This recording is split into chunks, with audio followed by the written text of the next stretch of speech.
Peace, everyone. Bobby Kilindi here. Hope your day is going well. Appreciate everyone getting a chance to get a better understanding of the blockchain, not the blockchain of the physical blockchain, but the blockchain of the meta-physical blockchain, which is actually the same blockchain. The blockchain is diffused into this dimension through an algorithm that has penetrated the transdimensional realms. So I'm talking about blockchain, but I'm talking about blockchain in the greater sense, but it's the same thing. The information coming into the last quarter of 2019 is dealing with the Atlantis stone, of which we have acquired. We have a temporary stand for it until we find the actual person and the actual description of how we want to mount it for the actual ceremonies and things that we do or will be doing with it.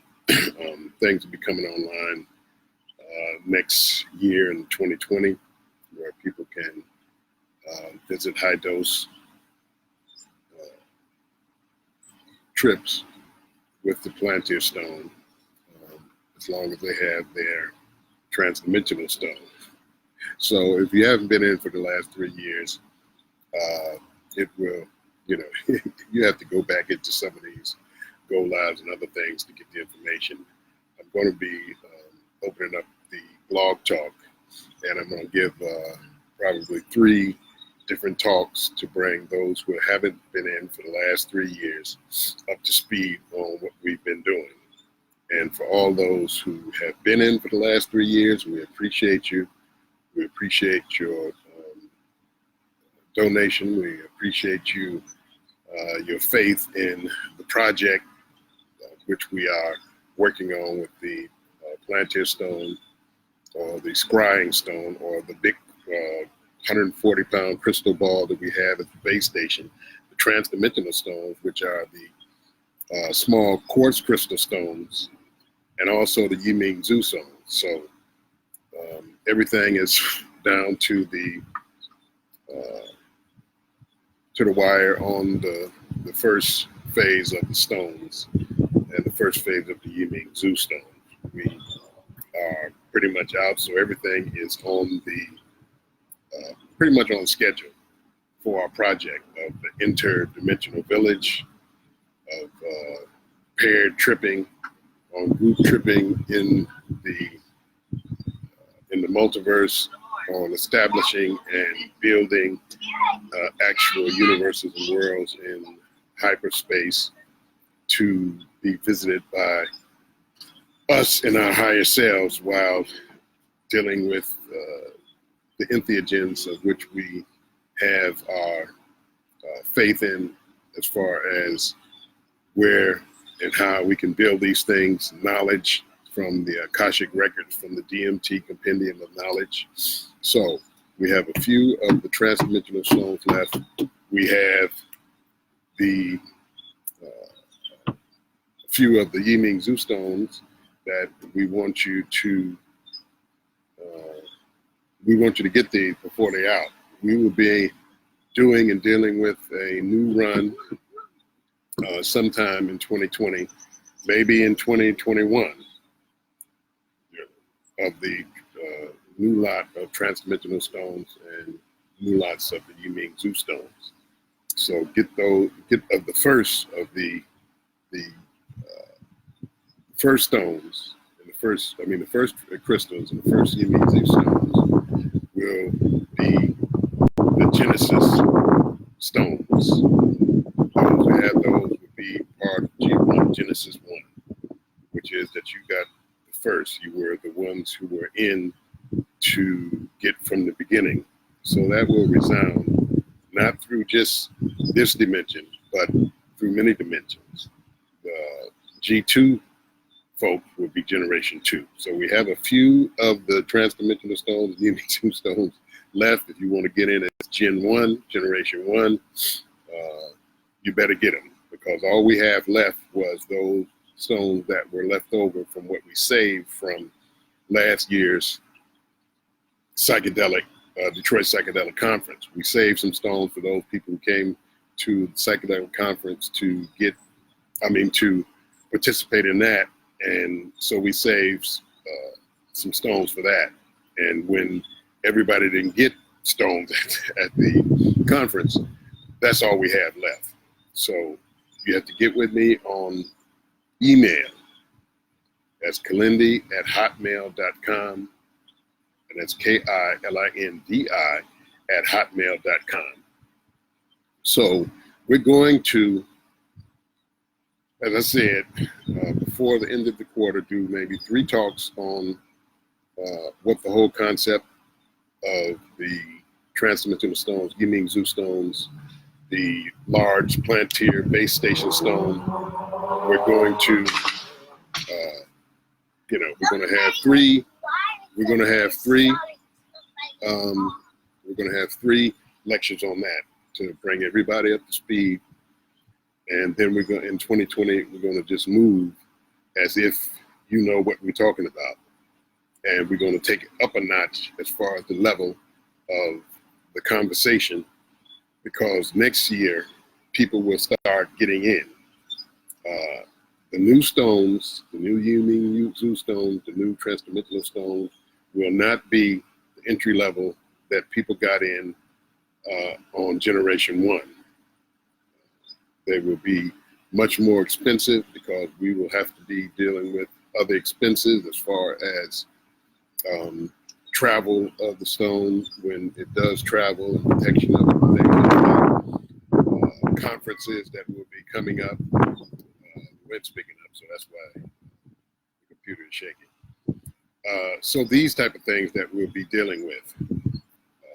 So those who have the transdimensional crystal Yiming Z stones will be able to, those who gave their donation will be able to come in at high dose and sojourn with the Plantier crystal ball and see actually what it can do. This won't be available to everybody. We will be dealing with some areas of group excursions and trips where people will be able to have access to it. We're going to bring it out for things like the Detroit Psychedelic Conference next August. So I want to see everybody on the list to come to the conference next August. We're going to be bringing in the heavy hitters. We're taking this whole to a whole new level into 2020. That's the roaring 20s. That's the time when stuff gets wild, just like in 1919 and leaving out of World War I, moving into the 1920s. They called it the roaring 20s because everything, it came in roaring, it came in wild. Jazz was just starting up.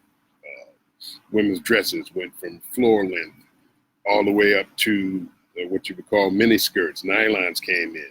Men started basically moving from the old paradigm of bowler hats and things like that to the James Cagney and things like that. So it's gonna be wild. It's gonna get wild. The technology is gonna be different. I know there's a lot of things going on about climate change and things like that. Man-made climate change. I call it man-made climate change because there's a whole agenda behind it. Of course, we need to save the whales, and we need to not let animals go extinct. We need to stop throwing plastic into the ocean, and we need to clean up the act of these people in power, these politicians and things like that. We need to clean their act up. But the thing is that there's agenda behind this whole thing. We've been hearing for the last several weeks now about the Amazon's burning. The Amazon's burning. It's the lungs of the earth and all those things. And of course, we don't need corporate burning for cattle and soybeans and things like that. And we need to preserve all the plants, those plants that are in the Amazon and things like that. But Africa is on fire.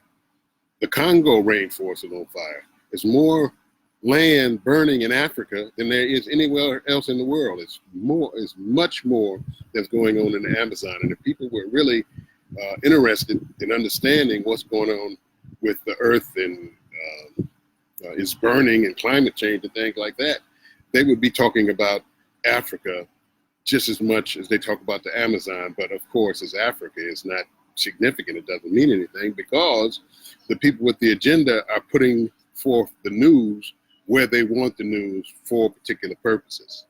So those type of things are going on. So if you really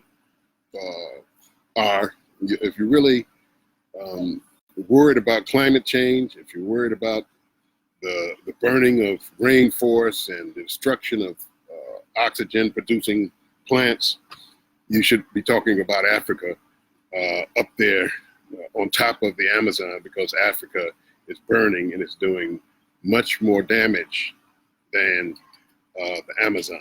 And don't be typing in here that I said that the Amazon is not is not significant and things like that. It is, but you can't get away from why they are pushing the Amazon being on fire, and that's such a big deal. And Africa's on fire almost twice as much, and nobody's saying anything. So, and this is information that is basic. We have to deal with, global warming and things like that. We have to deal with climate change and things like that. Yes, but we have to understand it from the point of view that is actionable, meaning that we have to understand what are natural cycles of the earth, especially coming out of the mini ice age. Mini ice age, they say that, oh, it's getting warmer, it's getting warmer. Yeah, we're coming out of the mini ice age that happened in the 18th century. So yes, it's been getting warmer over the past century and a half or so. So the thing is that we have to be real with this. We have to look at anytime the whole world gets into something and they have a whole Earth Day on it, and everybody, 500,000 people in Portugal, 500,000 people in London, and 400,000 in this place and that type place. Anytime you get the herd in, and I'm talking about the herd, everybody who is in this thing, anytime the regular people who are the herd, who deal with nothing but deal with nothing but regular everyday things, and they get in because they're the ones that are led, and they're only led when it's time for the slaughter. So we have to be diligent. We have to be understanding in what's going on with the earth, in the world, in our world, because the world is not the earth. The world is the civilizations and places that are on the earth. And I'll tell you right now, the earth not going nowhere. You can't destroy the earth. You can make it inhospitable and uninhabitable by human beings, but you can't do nothing with the earth. So Mother Earth is doing just fine. Everything that's going on the earth is about as significant as you getting a zit on your face. It will be, you can squeeze the zit and drop every human being and many animal species off of it, but the earth's face will still go on. So that's part of what I wanted to say. So when you go in, look for the truth of what this thing with climate change is and the agenda behind it. Go in entheogenically. Anytime you want to know something that's going on in the larger picture of the earth, of the universe, go with mushrooms and see what the mushrooms say to your consciousness, because it will be a understanding of a greater magnitude. Because right now, these folks in charge, they're not going in themselves, many of them, but they have groups of people going in, gleaning information and bringing that information back to stay in power, to be able to stay one step ahead of the regular people. So entheogenic people, psychedelic people who are serious are the people that are disruptive. So disruptive technologies like Bitcoin, you should be buying your Bitcoin. If you're not buying your Bitcoin, you're going to be sorry. Disruptive technologies, disruptive psychedelics. Psychedelics are supposed to be disruptive. Yes, you can microdose. Microdose is wonderful if you're on your job and you're trying to build a better button, but it's supposed to be disruptive. Psychedelics are supposed to be not easy. They should be scary because they're building your power. You can't just sit around and want everything to be, oh, fairies and bubbles and rainbows and things like this and safe and all that kind of stuff. It ain't nothing safe in this universe. Nothing safe.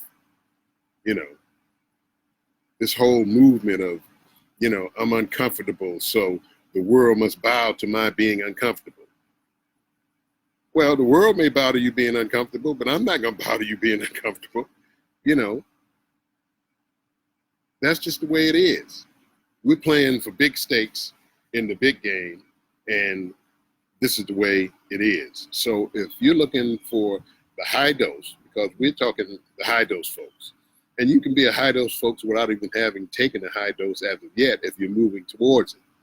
So this part of the psychedelics, not the partying, not the medical research, not the dabblers, not the people who just want to say that they're in because it's the in thing, and it will become more and more the in thing as decriminalization happens, as legalization happens, because they're moving towards decriminalization of psilocybin. Then it'll be something else next, and on and on and on.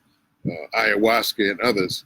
It'll become the thing. It'll be the thing that you go in and, oh yes, well, I went to my psychedelic salon after my yoga, and then I went and got a smoothie, and my day is wonderful because I had the chance to do my excursion on the DMT table. It only took me 20 minutes, got me into the hyperdimensional realms. I went and did, an hour and a half of hot yoga, with the temperature yoga. Yoga is doing it because they make up more yogas. Seems like every week they make up a new form of yoga. Hot yoga, cold yoga, yoga in the water, all different types of things. And that's fine. You do what you want to do. If you like it, I love it. But that's what that's what eventually they're going to try to do for the psychedelic community.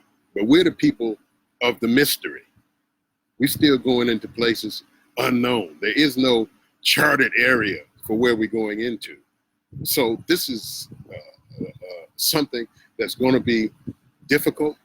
It's going to be scary. It's going to be all of those things that you don't want to do, but that's what builds your power. Read again. If you haven't read it, read again Carlos Castaneda's books. They say, oh, Carlos Castaneda, he made up Don Juan and he made up this and made up that, and it's not true, it's a fraud and all this kind of stuff. Yeah, okay, let's say it is, but it's closer to the real shit than anything else I've read as far as this whole psychedelic thing and sorcery and stuff like that, because that's what we're talking about. We're not talking about a religion. We're talking about power. We're talking about making things happen. We're talking about seeing things that have never been seen, going places that have never been traversed. We're talking about making a path where there's no path. Where many people are talking about following the path. All that old stuff is old stuff. It's a new paradigm. Yes, you can still throw the bones. You can still do ecstatic dance, and you can still do all those things. There's nothing wrong with that, but that's not psychedelics. That's not the mystery. And that's what we're talking about. And the further you go, the more mystery it becomes.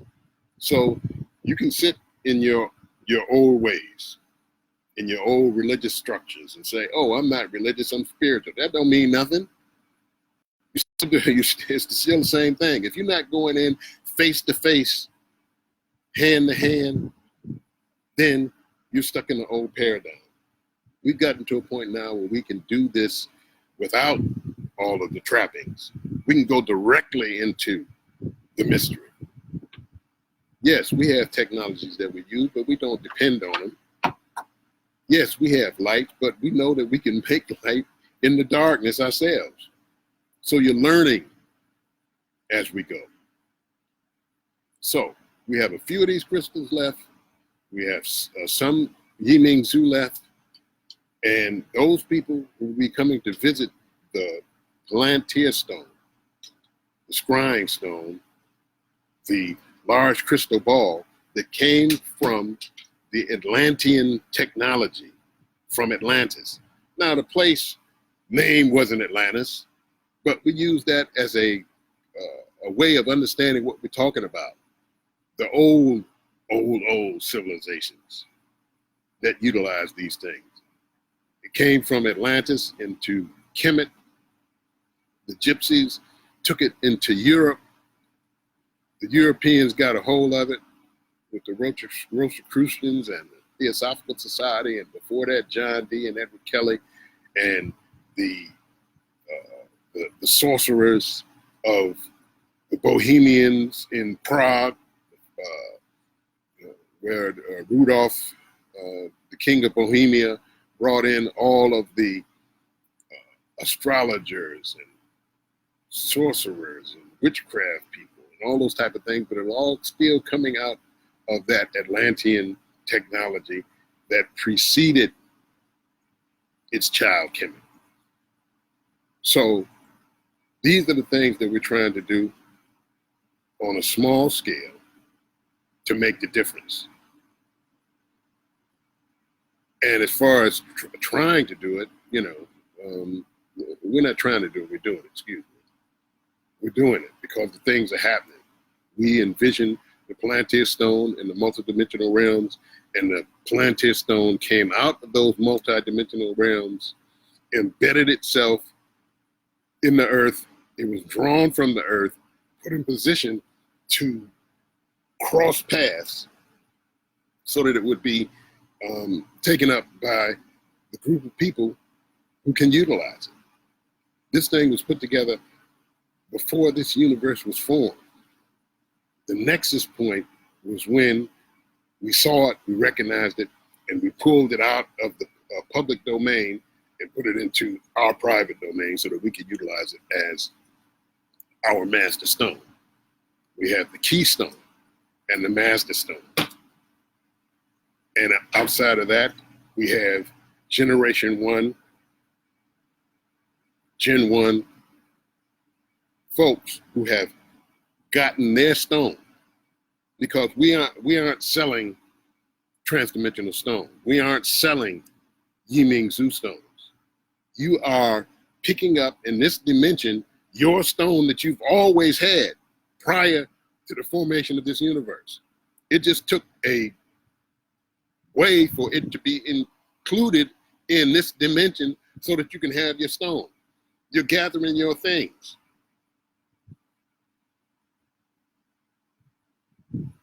Weapons. Yes, weapons. This thing ain't without weapons. It's not without conflict. The little baby stuff that folks are talking about, oh, I seen a demon. Get off that. Walk past them. They ain't gonna do nothing but run. If you show your true light and true power, you're still hung up in the Christianity. I don't care what you're doing. It's all Christianity. It's all that hierarchy. It's always, oh, bow down to something higher. Oh, there's something greater than myself in the universe. Ain't nothing in the universe greater than you. You just have to pull up your pants and step forward. Everything will kneel. Everything will bow. Everything will move. And we're gathering our tools. We're gathering our weapons. We're gathering our self-mastery and knowledge by accessing the great hyperdimensional libraries. This is not a Kilindi Iyi thing. This is a thing of the family, the house. Now, I know there are people out there that love, I'm a national of this and natural. I'm hooked to a nation state. If you hook to a nation state, you're a slave. You're sovereign if you're part of a house because that's your family, that's your DNA. That's who you're hooked to. That's who you've always been hooked to. And if you don't know what house you're hooked to and who you are, you're an orphan, slave, wandering in the hyperdimensional, transdimensional, multidimensional, extra-dimensional realms of the multiverse, in the microverse, in the infraparticle realms. You're a wandering child in that space. But once you adhere to your family, because if you're part of a family that goes back into the beginning of time, that's why, you know, when you look at these, when you look at these shows, they always say house of Gardner, House of Rothschild, House of Windsor. They put it all in the doggone Game of Thrones. House Targaryen, House Lannister. You're hooked to a house. Know who your family is. And many times your family ain't your family. They're just a way of you getting here to find your family. Your family is the train that got you to St. Louis so you can find your family. So we're here. We're looking for family. We're picking up family. We're building the house. And these crystals, these stones are part of this whole area of knowledge and information. So, generation 1. Those people who have their crystals now. Generation 2, and being part of generation 2 is not going to make you less than generation 1. You know, it doesn't make you less. You're still going to have the same power, information, and things like that. You're just going to have to pay more for it. Because the people that we got in first were the people who, the Genesis block that people got in first were those people who had the foresight to be able to get it when they saw it, because they knew.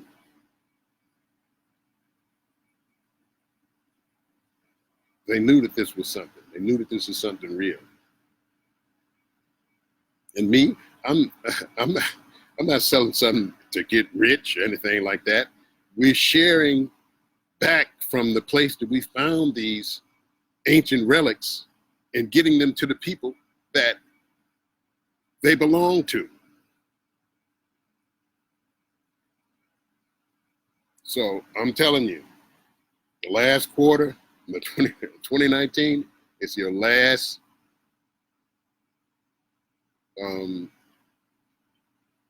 your last option to be able to get in on the Genesis points, the first generation Plantier, base station, telephone, crystals, but the crystals are like the telephone that hook to the base station that you get the internet from. Earth has this internet, which is the mycelium network that connects all of the Earth together, which is the underground internet of which they based the internet on. You know, Sylvester James Gates talks about it in Supersymmetry, that the base core reality is algorithms, that we're living in a simulation, and that those algorithms are part of the same utilization structure that Facebook and Google and those things run on, because from the multiverse, it gives us knowledge and information that we put into this dimension. It's the same thing as ancient Kemet. People think that the Neteru, of which we derive the word nature from, are principles and powers that are in nature, that we only looking and reflecting in nature. No, the pre-Kemetic priesthood who was still hooked to the Atlantean civilization, the Atlantean knowledge. It's a colony. And Kemet, that particular colony of Atlantis, went into the hyperdimensional realms, and what they saw there, they based their civilization on that. When they saw the great columns of the temples in the hyperdimensional realms, they said, we need some of this. So what they did was, when they came out of their trips, they based their civilization on that. Pyramids and Tekken and Ben stones and hippo-style halls. And they put on the walls the creatures which they saw when they went into these hyperdimensional realms. How the House of Ra chose to enclose themselves in their particular reality of which they were existing. Humanoid bodies with the heads of birds, humanoid bodies with the heads of cows, humanoid bodies with the heads of crocodiles. That's how they chose to build themselves in reality. And so the ancient pre-Kemetic priesthood took these icons and put them all in the walls. They put them inside of the temples. They carved it into the temples. They painted it on the walls. They put it on papyri. What they saw, what they communed with, not just a fantasy makeup and all these type of things. That's the modern religious structure, but it's still based upon the same thing but it's based upon direct knowledge and experiences, not imagination.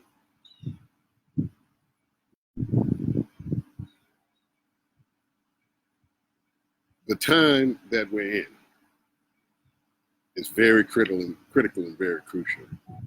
We're at a point in time where we can make this stuff work, and we can make it happen, and we can jump off of this slow-moving boat that we're on. The purpose of psychedelics, entheogens, hallucinogens, well, first of all, they can be used for many different things. They can be used for healing. They can be used to solidify the group. They can be used to explore. But what psychedelics do and are tools to breach the human. In other words, to become something more than what we are, to fulfill our potential. Because we've only been human a minute, not even a minute if you look at time. It ain't even been a second. A few million years is only a second, even in time on the earth. But if we're looking at time, before this universe was formed, because we're only talking about, when we're talking about time, we're talking about the earth's movement around the sun. That's how we gauge it. But if we're talking about true time, because in actuality, there's no such thing as time. It's a continuum. But the human is a bridge, it's a passage point. It's not what we are. And this is the time where we jump off out of this thing. Now you can stick around here another couple of billion years and let the sun burn out. But by that time, the human factor would have merged with its technology and got out of here into other universes and things like that. But I'm talking about a multiverse, a multi-continuum, where you're becoming more and more and greater and becoming something that is unimaginable. We're talking about this mystery. We have access to it. And as I said, Genesis Block 1, there's only a few left. Genesis Block 2 will come online in 2020, 2021, but people will already be on the ship riding by the time you get in, trying to catch the next one leaving. It's like the train leave at 11 o'clock, and the train, I don't know about, well, I do know about the United States trains. They run pretty much like, they're better than Greyhound, you know. But in Europe or Japan or something like that, when the train say is leaving at 11 o'clock, you better have your butt on the train at before 11 o'clock, because the doors shut at 11 o'clock and the train leaves the station. Then you're going to be stuck here waiting for the 3 o'clock train.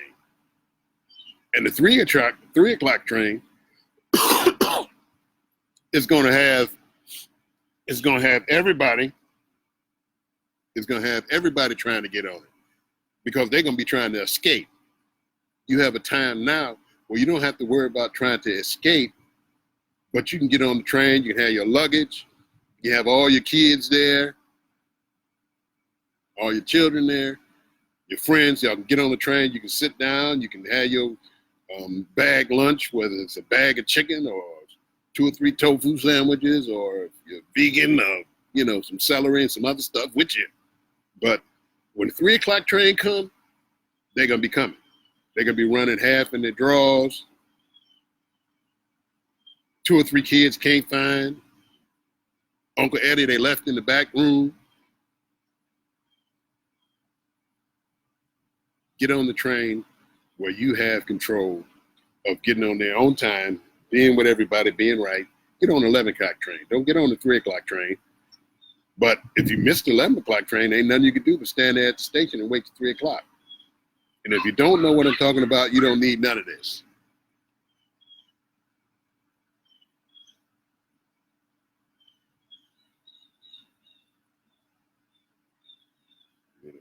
So I just wanted to say a few things today, because we're moving into the last quarter. Fall is coming up, so we're in the last quarter of this 2019, and 2020 is the breakout year. So, get in, start doing your practice. That's your entheogenic practice. That doesn't discount you doing your Tai Chi or Bagua or your Muntu arts or your yoga or any of those things. It's only a offshoot of the entheogenic realms. The entheogenic realms are a complement to those things. You take small mini doses for training and for things like yoga and Tai Chi and all that kind of stuff. Imagine a 3.5 gram Tai Chi session or a yoga session and things like that, where you can actually see the actual energies that you talk about.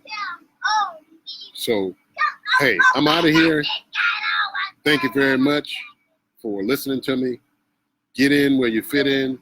Kilindi@hotmail.com is where you can catch me. KILINDI@hotmail.com for the last of Generation 1 or the Genesis block of crystals in Yiming Zoo, because after that the price does go up, because it's a task to deal with these things, encoding them, putting the information in, because you're going to put information in. You're going to record your trips. So you'll be putting things into the crystal. You'll be downloading things into the crystals also.